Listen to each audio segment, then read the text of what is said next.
Hello বন্ধুরা, কেমন আছো সবাই? আশা করছি সবাই খুব ভালো আছো, আর আমিও ভালো আছি। সুনিতা প্রসাদ অফিসিয়াল ব্লগ চ্যানেল থেকে সবাইকে স্বাগতম।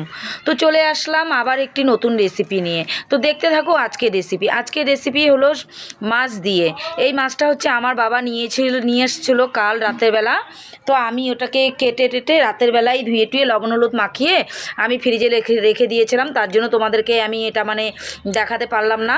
আর এই মাছটার নাম হলো ফ্যাসা মাছ। তো আজকে আমি এই মাছটার দেখো কিভাবে আমি এই মাছটাকে রান্না করছি। তো অবশ্যই তোমরা শুরু থেকে শেষ পর্যন্ত এই ভিডিওটি দেখবে। তো দেখো প্রথমে আমি গ্যাস জ্বালিয়ে কড়াই বসিয়ে দিয়েছি। এবার আমি কিন্তু এর মধ্যে দেখো তেল দিচ্ছি। তো প্লিজ প্লিজ বন্ধুরা, তোমরা সবাই শুরু থেকে শেষ পর্যন্ত পুরো ভিডিওটি দেখবে। না দেখলে তোমরা বুঝতে পারবে না যে আমি এটা কিভাবে বানাচ্ছি।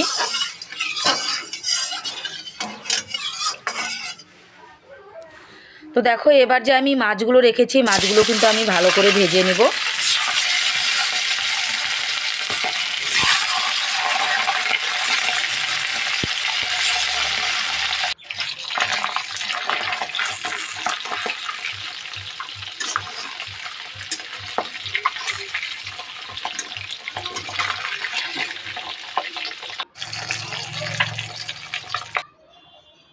দেখো মাছটা কিন্তু আমার ভাজা হয়ে গেছে।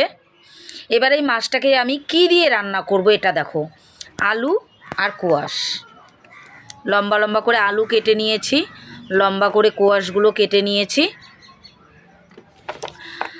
আর হলো এর সাথে এখন আমি কি মশলা দিব এটা দেখো। দেখো প্রথমে মিক্সচারের বাটি নিয়ে নিয়েছি। এখন জিরা,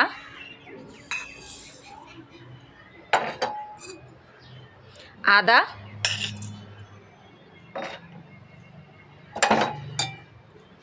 শুকনো লঙ্কা,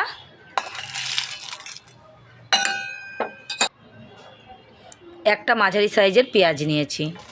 এখন এটাকে আমি ভালো করে পেস্ট করে নেব। দেখো আমি পেস্ট করে নিয়েছি।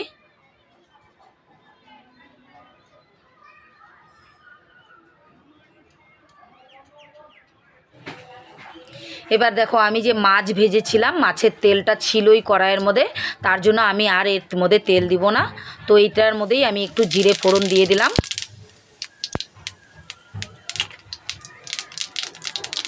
আর এই যে আলু কোয়াশটা কেটে রেখেছি এটা এখন দিয়ে দিলাম। এখন এটাকে আমি সুন্দর করে ভেজে নেব।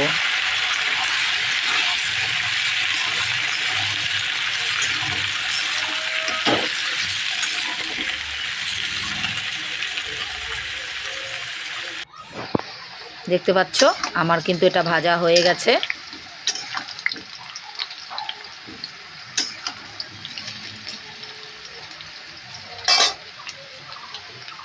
তো দেখেছো এবার যে আমি মশলাটা যে বেটে রেখেছি, এই মশলাটা কিন্তু আমি দেখো দিয়ে দিলাম এর মধ্যে।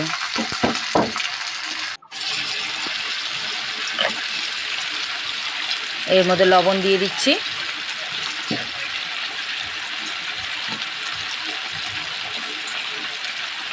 হলুদ,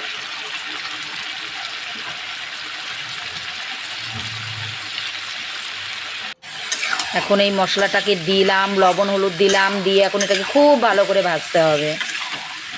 কারণ কি ভালো মতন না ভাজলে তো মশলাটা কাঁচা কাঁচা গন্ধ করবে না, তার জন্য একটু ভালো করে ভেজে নিতে হবে।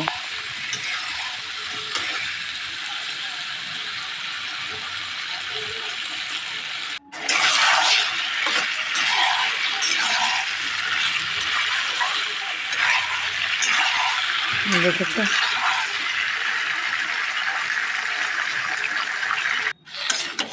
দেখো আমার কিন্তু এটা ভাজা হয়ে গেছে। তো জানো তো বন্ধুরা, ফ্যাসা মাছের ঝোলটা এভাবে বানালে এত টেস্ট হয়, বলার মতন না। তোমরা একদিন বানিয়ে খেয়ে দেখবে, এইভাবে খুব টেস্ট হয়।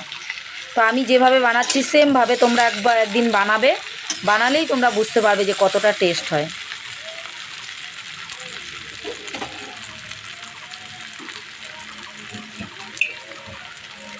দেখো এবার কিন্তু আমি জল দিয়ে দেব। তো তোমরা যে যেরকম সবজির ঝোলটা খাবে সেরকমই দিবে। তো আমি একটু ঝোল রাখবো, তার জন্য জল একটু বেশিই দিয়ে দিলাম। আর এটা তো মনে করো ফুটবে না, ফুটবে তারপরে তো ভাপ ফুটতে গেলে তো একটু জল দিতেই হবে। তো দেখো ফুটে গেছে, দেখেছো কি সুন্দর লাগছে দেখতে। এবার দেখো মাছগুলো যে আমি ভেজে রেখেছি, এই মাছগুলো সব দিয়ে দেবো এর মধ্যে আমি।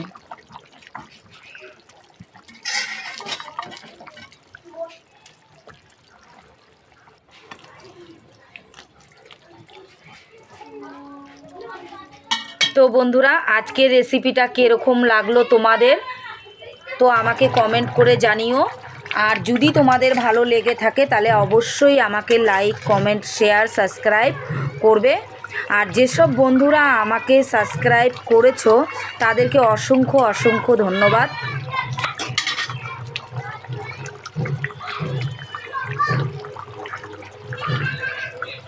তো দেখো বন্ধুরা আমার কিন্তু সবজিটা হয়ে গেছে, আমি গ্যাস অফ করে দিয়েছি। দেখো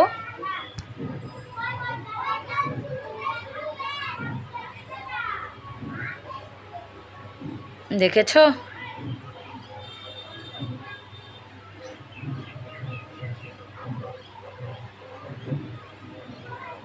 তো বাই বন্ধুরা, ভালো থাকো, সুস্থ থাকো।